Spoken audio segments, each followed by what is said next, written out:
Mungu ni mwema na kila wakati. Mtoto mtakatifu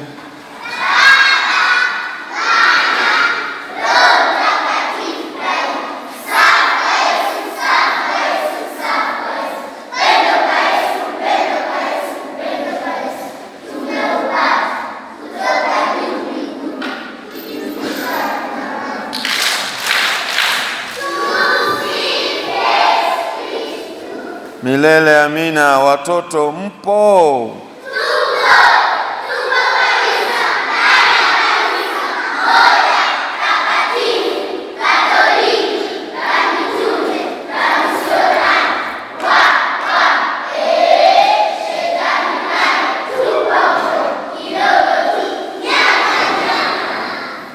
Wapendwa wa taifa la Mungu, ni Dominika ya 3 ya Kwaresma, mwaka A wa Kanisa.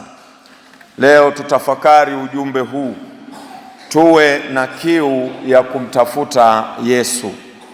Tuwe na kiu ya kumtafuta Yesu.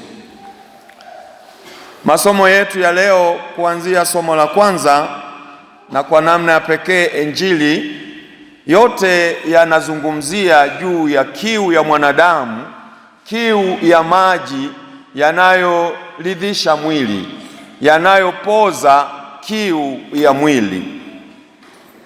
Sisi kama Wakristo tunapaswa kugeuza kiu hiyo ya maji ya mwili na kuwa na kiu ya kumtafuta Yesu, ili aweze kutuliza kiu yetu ya kiroho, ambayo ndiyo inayotupatia uzima wa milele.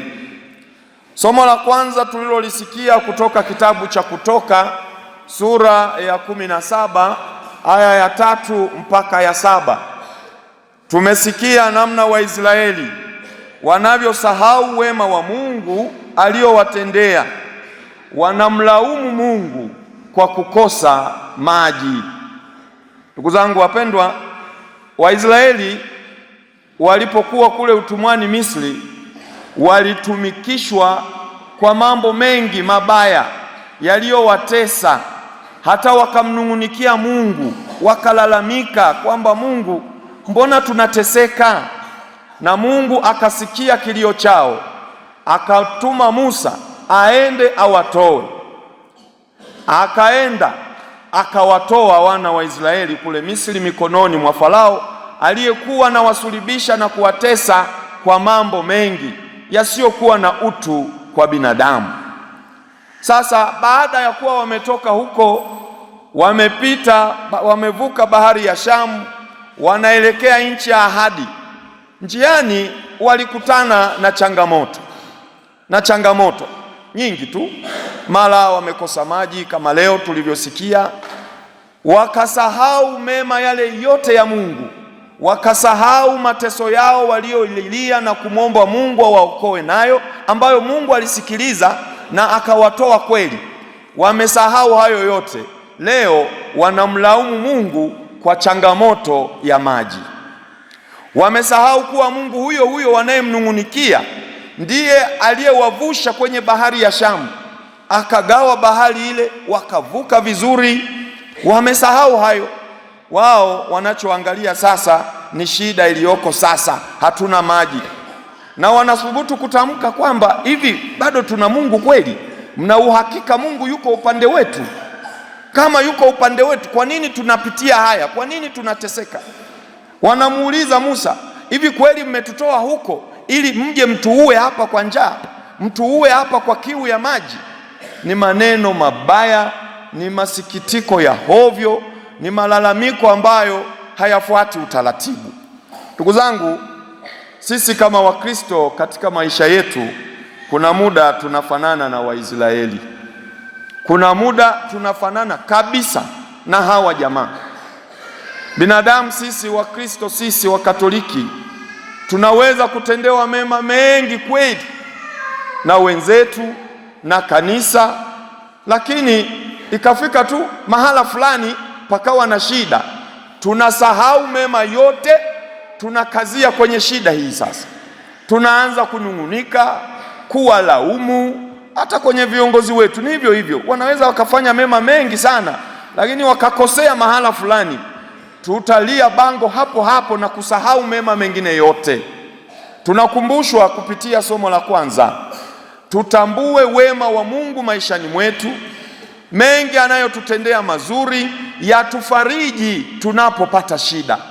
Ayubu alipojaribiwa katika imani yake, alithubutu kushauriwa na mke wake kwamba, bwana, huyu Mungu sasa amekuacha, hebu mtukane Mungu wako. Mungu gani huyu hakusaidii, unaingia kwenye matatizo? Ayubu alimjibu mke wake, anasema, jamani, tunapokea mema mengi sana kutoka kwa Mungu. Je, tusipokee mabaya? Yanapofika mabaya kweli ndo tumtukane Mungu? Haipaswi kumtukana Mungu kwa sababu eti kuna muda umepitia changamoto. Tukumbuke wema wa Mungu ambao daima upo maishani mwetu, na ni huruka yetu sisi binadamu. Changamoto au udhaifu huwa unafuta mema mengine yote. Hata ungekuwa na mema yako 100, utakapokuja kutenda kosa moja tu, watu watalishikilia hili ndo litageuka gunzo siku nzima, mwaka mzima. Hili ndo watalisemea. Unamsema nani? Fulani. We yule alifanyaga hivi. Mema yote wanayasahau. Ndio Waisraeli walivyofanya, walisahau wema wa Mungu wote. Badala ya kumshukuru kwa kuwatoa kule Misri, anawapeleka nchi ya ahadi ambako hakuna mateso kama yalivyokuwa kule. Sasa wamekutana na kachangamoto haka kamaji, wanasahau wema wa Mungu, wanamtukana Mwenyezi Mungu. Jiulize wewe unavyoishi na ndugu zako na jirani zako na Wakristo wenzako, ni mara ngapi umesahau wema wao, ukashikilia kosa moja na likafuta mema mengine yote? Kwenye familia zetu, baba, mama, watoto, hivyo hivyo, kila mmoja, ni mara ngapi huyo mwenzako amekutendea wema kabisa, labda ataweza kuwa ni baba, amefanya mema mengi kwenye familia, ila atakapokuja kukosea kamoja tu, unamfuta, unaanza kumuita mwanaume suruali, mwanaume sijui nani, kwa sababu tu amekosea kamoja. Hivyo hivyo kina baba, mama anaweza kufanya mema mengi pale nyumbani, anakufulia nguo, anakunyoshea, anakupikia, anakuandalia maji, analea na watoto kwa asilimia kubwa yeye, lakini atakapokuja kukosea, kakosa kamoja tu, mwanamke gani huyu, takataka hii, sijui nini na nini. Tunafanana na Waisraeli ambao walisahau wema wa Mungu kwa kachangamoto tu kadogo kaliko wakumba, kakiu ya maji. Sisi ndugu zangu, katika maisha yetu tuwe na kiu ya kumtafuta Mungu daima. Hata tunapopitia katika mazingira magumu, katika changamoto, tusisahau wema wa Mungu maishani mwetu. Lakini pia tunakumbushwa tuwe wavumilivu tunapopitia katika changamoto. Tuwe wavumilivu, tuwe wavumilivu. Hatusemi, hatuanzi na uvumilivu. Uvumilivu unakuja baadaye, baada ya mambo kuona yanakwenda sivyo ndivyo. Sio tu tatizo limetokea leo na hapo hapo umeshachukua na maamuzi kutokana na kachangamoto hako kadogo. Kape muda, ndio kuvumilia kwenyewe. Kuvumilia ni kulipa tatizo muda, unapojipanga kulitatua ndio unavumilia. Tulio wengi, inapokuja changamoto tunakosa uvumilivu, tunafanya maamuzi ya haraka ambayo baadaye huwa yanagharimu maisha yetu. Tumwombe Mungu atusaidie kutupa uvumilivu katika maisha yetu. Katika somo la Injili takatifu tulioisikia, Yesu anazungumza na mwanamke Msamaria na anaahidi kumpa maji ya uzima. Ilikuwa kidogo, kadiri ya desturi ya Wayahudi, ilishangaza kidogo. Yesu ni Myahudi, anakutana na mwanamke ambaye ni Msamaria, na Msamaria na Myahudi ni watu wawili ambao hawaendani, hawapatani, hawawezi kukaa pamoja na kujadiliana jambo, haikuwezekana. Na unavyosikia Msamaria, basi ujue ni mtu ambaye amezaliwa kati ya wazazi waliochanganyikana, yaani mzazi mwingine ni Myahudi, mwingine sio Myahudi. Aliyezaliwa hapa aliitwa Msamaria. Sasa huyu mwanamke ni Msamaria ambaye ametokana na wazazi wa mchanganyiko. mwingine mzazi Myahudi, mwingine sio Myahudi, yeye ni Msamaria. Sasa Wayahudi waliona hawa waliozaliwa kutoka kwa wazazi kama hawa wenye mchanganyiko sio watu wema, hawana ile asili ya Kiyahudi halisi, na hivi ni watu ambao hawafuati taratibu na sheria ya Mungu. Kwa hiyo walidharauliwa, walipuuzwa, walionekana hawana maana, na ndiyo maana ilikuwa ngumu kwa Myahudi kujadiliana au kukaa pamoja na mtu Msamaria asiye Myahudi. Sasa leo Yesu katika pitapita yake amefanya safari za kuhubiri neno la Mungu, amefika pale kisimani, amechoka, akakaa apumzike. Akawatuma wanafunzi wake wakanunue chakula. Nyuma anakuja huyu mwanamke kuteka maji, na huyu mwanamke kuna maelezo mengi sana, inaonekana hakuwa mwanamke mwenye matendo mema katika maisha yake. Alikuwa mtu wa hovyo hovyo hivi, alitenda mambo mabaya mabaya. Ndio maana hata alipoulizwa mwanaume wako yuko hapa, akasema sina. Anamwambia kweli, hata huyu uliye naye sasa sio wako. Hii ni ishara kwamba huyu mwanamke hakutulia. Alikuwa kiruka njia kidogo, alikuwa na mambo mengi kidogo. Sasa ameenda kuteka maji pale kisimani, ndo anamkuta Yesu. Anapofika pale, anayeanza kumuongelesha mwenzake ni huyu Yesu. Yesu ndo anaanza kumuongelesha huyu mwanamke Msamaria, na huyu mwanamke anashtuka, namuuliza, wewe ni Myahudi, unaombaje maji kwangu mimi niliye Msamaria? Maana Msamaria na Myahudi hatuchangamani, imekuwaje leo? Yesu anaanza kutoa mafundisho yake kwa huyu mwanamke.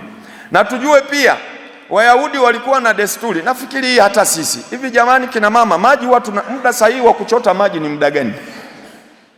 Wayahudi maji yalikuwa yanachotwa jioni, mtu amefanya shughuli nyingine, jioni akirudi ndo anaenda kisimani kuchota maji. Huyu mwanamke anaenda kisimani mchana. Kwa nini haendi jioni? Anakwepa kwa sababu ya tabia yake ya kukutana na wenzake wasije wakamsema. Yeye anajiendea muda wa peke yake, ndio maana anaenda muda ambao sio wa kawaida, muda wa mchana kuchota maji, na jua linawaka, unapanda mlima, haiwezekani. Lakini yeye kwa sababu ya mazingira yake alienda muda huo, ndio anakutana na Yesu. Yesu anaanza kumfundisha. Kutokana na simulizi la injili hii ya leo, Yesu anatufundisha mambo kadhaa. Jambo la kwanza, anatufundisha Yesu hakuja kwa ajili ya Wayahudi peke yake. Yesu alikuja kwa ajili ya watu wote, wafundishwe, wahubiriwe na walijue neno la Mungu, wajue habari njema na waweze kupata uzima wa milele.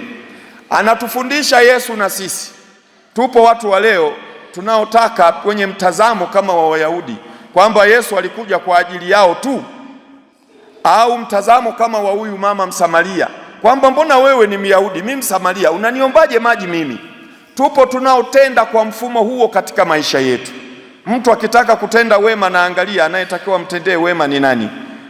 Ni wa kabila lake, ni wa mtaa wake, sijui ni wa ukoo wao, ni wa familia yao, huyo ndo anamtendea wema. Hata ukienda kwenye baadhi ya huduma fulani katika ofisi fulani, wanaangalia wana vigezo vyao, ukabila, ukanda, au kufahamiana, urafiki na nini. Tunabagua wale wasio marafiki, wale wasio ndugu, wasio wa kabila letu, hatuwapi huduma. Yesu alikuja kwa ajili ya wote, ndio maana anavunja ile desturi ya kwamba Myahudi na Msamaria hawatakiwi kujadiliana. Wanajadiliana, wanafanya mazungumzo, kuondoa ile tofauti. Na sisi tunaalikwa kuondoa tofauti zetu katika maisha yetu, tutoe huduma zetu bila kujali huyu ni wa kabila lako sio lako, wewe mpe huduma anayostahili. Tena kuna huduma nyingine haitakiwi hatuangalie huyu ni kabila gani, ni haki yake, mpe haki yake bila yeye kuidai kwa nguvu. La pili, Yesu anatufundisha kupitia injili ya leo kwamba tugeuze ile kiu ya kutafuta maji ya kutuliza kiu ya mwili iwe kiu ya kumtafuta Yesu maishani mwetu, kiu ya kumtafuta Yesu. Tuhangaike kumtafuta Yesu, tuhangaike kukutana na Yesu, tumweke Yesu kuwa kipaumbele chetu. Tupo watu wa leo, Wakristo wengi wa leo, kipaumbele chetu sio Mungu, sio Yesu, sio kanisa. Kipaumbele chetu ni mambo yetu binafsi. Kuna watu waliwahi niambia mwaka fulani, baba, tulikuwa na ibada, mnajua tuna ibada Alhamisi kuabudu Ekaristi Takatifu saa 10. Huko nyuma tulikuwa nafanya saa 10. Jumamosi tunasali rozari saa 10. Kipindi cha njia ya msalaba tunafanya saa 10. Wakaja watu wakasema, baba, huu muda sio mzuri, unatufanya wengine tushindwe kushiriki kwa sababu tunakuwa bado makazini. Nikaona kama wana hoja ya msingi na wana hamu nzuri, wana kiu takatifu ya kukutana na Yesu kwenye ibada hizi mbalimbali. Tukabadili muda. Jamani, basi tutakuwa tunafanya saa 11:30 jioni. Tukiamini wote hapa hata ofisi zimeshafungwa. Nikawa nafuatilia wale waliokuwa wananiambia kwamba baba, ungeweka muda huu tungefika. Haki ya Mungu, uwezi amini, ndio hao huaga hawafiki. Ndio hao hawafiki, wanaangalia. Sasa wako kwenye mambo mengine. Ndio naelewa kwamba hili lilikuwa tu sababu ya kuhalalisha kwamba si hatuji kwa sababu ya muda huu. Tumebadili muda, bado hawaji. Kiu yao sio kumtafuta Yesu, kiu yao sio kumtafuta Mungu, kiu yao iko kwenye mambo mengine kabisa. Ndugu zangu, kiu ya mwili tuibadili iwe kiu ya kumtafuta Yesu, iwe kiu ya kutafuta uzima wa milele. Na ndio lengo letu kubwa hasa, na ndio kusudio la Mungu kutuumba, ili mwishoni tupate uzima wa milele usioharibika. Na la mwisho, ndugu zangu, tunafundishwa leo tumwamini Yesu. Tumwamini Yesu. Huyu mwanamke Msamaria, baada ya kufundishwa, ameenda amewasimulia na wenzake kijijini, wakaja kushuhudia. Mwishoni tunaambiwa hawa wote waliamini, na baadaye wanasema, kwa kweli tunaamini sio kwa sababu wewe umetusimulia, kwa sababu hata sisi wenyewe tumesikia na tumeona. Ndugu zangu, katika maisha yetu tuwe na imani ya kweli na ya dhati. Tumwamini Yesu, tumwamini Mungu kwamba anaweza kutusaidia na kutupatia uzima wa milele. Leo binadamu tunapopita kwenye changamoto fulani, tunamwacha Mungu, tunaenda kutafuta msaada mahala pengine. Ndugu zangu, tumwamini Yesu, yuko tayari kutusaidia. Mtihani wetu ni kujiwekeza, kujitoa na kuwa na imani ya dhati bila kujibakiza kwa Mungu, ila imani iwe yenye akili ndani yake. Kuna Wakristo leo tuna imani ambayo haina akili, haina akili. Baba Mtakatifu aliwahi kusema, imani lazima na akili iwepo. Sio tu naamini tu kila kitu, naamini tu. Leo kuna watu hata lile jambo la kutumia akili yake anataka atumie imani. Njaa inauma, unapiga magoti kusali. Badala ya kupika chakula unapiga magoti kusali, Mungu nisaidie. Utakufa na hiyo sala yako hapo hapo. Usimlazimishe Mungu atende muujiza ambapo ungeweza kutumia akili yako. Sasa hiyo akili alikupa ya nini? Alikupa ya nini? Unafika nyumbani, umetoka shambani, unga uko pale, kuni zipo, moto upo. Badala ya uweke utenge sufuria upike, unapiga magoti, unaanza rozari. Utakufa nikwambie, na utaishia kumlaumu kwamba Mungu mshenzi sana, hunisikilizi, hunisaidii. Mungu alikupa akili na utashi. Panapotakiwa utumie akili, usimuite Mungu, tumia akili. Tumia akili yako ambayo Mungu amekupa kama zawadi, ikusaidie.